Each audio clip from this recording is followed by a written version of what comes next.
Hello friends, જય શ્રી કૃષ્ણ. આજે આપણે શીખવાનો છે ઘઉંના લોટનો શીરો, જે ખૂબ જ ટેસ્ટી છે અને ગોળમાંથી બનાવેલો હોવાથી ખૂબ જ હેલ્ધી પણ છે.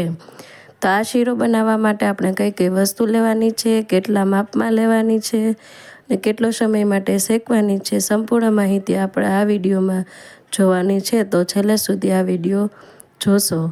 તો સૌપ્રથમ આપણે માપ જોઈએ. તો આપણે શીરો બનાવવા માટે આપણે ઘઉંનો જે ભાખરીનો કરકરો લોટ આવે છે એ 1 વાટકી લોટ લેવાનો છે. ભાખરી અને લાડવા માટેનો જે લોટ આવે છે કરકરો, એ લોટ જ આ શીરો બનાવવા માટે લેવાનો છે. પછી 1 વાટકી લોટ સામે પોણી વાટકી ગોળ અને પોણી વાટકી આપણે ઘી લેવાનું છે. અને જે વાટકીના માપથી આપણે લોટ લીધો છે એનું 2 ગણું પાણી, એટલે કે 2 વાટકી પાણી લેવાનું છે.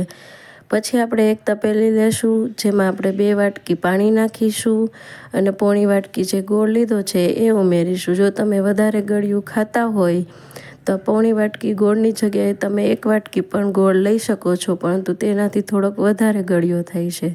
પછી આપણે આ બંને મિશ્રણ છે ને ગેસ ચાલુ કરી અને ગેસ ઉપર તપેલી મૂકી દેવાની છે અને થોડીક વાર હલાવવાની છે. પછી આ ગોળ મેલ્ટ થઈ જાય અને પાણી ગરમ થઈ જાય. આ પ્રોસેસ થવા માટે 2 થી 3 મિનિટ લાગશે. પછી જ્યારે આવો પાણીનો કલર બદલાઈ જાય અને પાણી ગરમ થઈ જાય પછી આપણે ગેસને બંધ કરી દેશું અને તપેલી મૂકી દેશું. પછી આપણે એક જાડા તળિયાવાળી પેન લેવાની છે, જેમાં આપણે ઘી નાખીશું. શીરો બનાવવા માટે હંમેશા જાડા તળિયાવાળી પેનનો જ ઉપયોગ કરવાનો છે, જેથી કરીને તેમાં તળિયે શીરો દાજી જતો નથી અને શીરો સરસ બને છે. અને પછી આપણે જે ઘી છે તેમાં આપણે સૌથી પહેલાં કાજુ બદામ રોસ્ટ કરી લેશું. 2 થી 3 મિનિટ કાજુ બદામને આવી રીતે રોસ્ટ કરવાથી તેનો કલર પણ સરસ આવે છે અને ટેસ્ટ પણ સરસ આવે છે. પછી 2 થી 3 મિનિટ થાય એટલે આપણે કાજુ બદામને એક વાટકીમાં કાઢી લેવાના છે. અને પછી આપણે જે આ ગરમ ઘી છે તેમાં જ આપણે જે આપણો કરકરો લોટ છે એ નાખવાનો છે.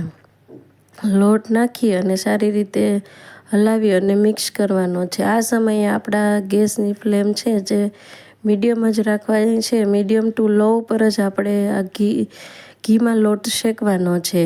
આ લોટ શેકવાતા આપણે 5 થી 7 મિનિટ થાય છે અને ક્વોન્ટિટી ઉપર ડિપેન્ડન્ટ કરે છે. જો તમારે મીડિયમ ક્વોન્ટિટી હોય તો 5 થી 7 મિનિટ લાગે છે અને વધારે હોય તો 7 થી 8 મિનિટ લાગે છે. આ રીતે આપણે સતત ગેસ ઉપર હલાવતા રહેવાનું છે અને જોવાનું છે કે આપણો જ્યાં સુધી આપણા જે લોટનો કલર છે એ બ્રાઉન ન થઈ જાય ત્યાં સુધી આપણે તેને સતત હલાવતા રહેવાનું છે. જો તમે હલાવશો નહીં તો તે તળિયે બેસી જાય છે અને ઉપરથી કાચો રહી જાય છે. એટલે આપણે આ મિશ્રણ છે એને કન્ટિન્યુ હલાવતા રહેવાનું છે અને ગેસની ફ્લેમ પણ ધીમી રાખવાની છે. અને 5 થી 7 મિનિટ થઈ જાય પછી તમે જોશો તો એમનો કલર પણ આપણને ચેન્જ થયેલો બતાવાશે. થોડોક બ્રાઉન જેવો કલર આવી જાય અને મિશ્રણ આ રીતનું થોડુંક થઈ જાય ફ્લફી, ઉપરથી જોઈ શકો છો તમે કે આપણું મિશ્રણનો કલર પણ અલગ થઈ ગયો છે અને ઉપરથી ઘી પણ થોડુંક છૂટું થતું હોય એવું લાગે છે. તો જ્યારે આ રીતનું મિશ્રણ થાય છે ત્યારે આપણે તેમાં ઉમેરવાનું છે આપણે જે ગરમ કરેલું પાણી છે એ આપણે ઉમેરવાનું છે. તો સૌથી પહેલાં આપણે થોડુંક પાણી નાખવાનું છે, કેમ કે એમાં બબલ્સ થાય છે અને ધુવાળો પણ બહુ થાય છે. તો પહેલાં થોડુંક પાણી નાખીશું, પછી આપણે બીજું બધું પાણી નાખીશું અને સતત હલાવતા રહેવાનું છે. તો 2 થી 3 મિનિટ તમે આવી રીતે હલાવશો પછી એનું જે મિશ્રણ છે એ થોડુંક ઘટ્ટ થઈ જશે અને તમે જોઈ શકો છો કે આપણું જે મિશ્રણ છે એ પેનની સપાટી પણ છોડે છે અને જરા ચોટતું પણ નથી. મતલબ કે આપણો શીરો ખૂબ જ સરસ અને ચીકણો પણ નથી થયો. જો ચીકણો થયો હોય તો તે તળિયે પેનના તળિયે ચોટે છે, પણ આપણો શીરો ચોટતો નથી. મતલબ કે આપણો શીરો સરસ થયો છે.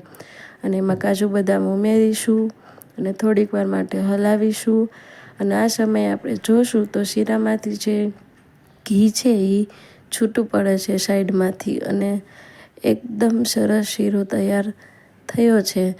તો જો આ રીતના તમારે પણ શીરો બનાવવો હોય તો આવી રીતે તમે બનાવી શકો છો. આ ખાવામાં ખૂબ જ ટેસ્ટી લાગે છે અને બધાને ખૂબ જ ભાવશે.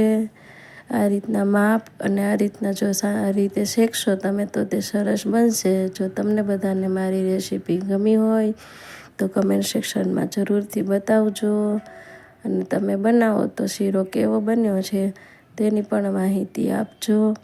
અને એકવાર જરૂરથી આવી રીતે તમે ટ્રાય કરજો તો બધાને ખૂબ જ ભાવશે અને ખૂબ જ ગમશે. તો આવી રીતે આપણે શીરો બનાવ્યો છે, તો તમને કેવો લાગ્યો છે તે કહેજો. અને થેન્ક યુ ફ્રેન્ડ.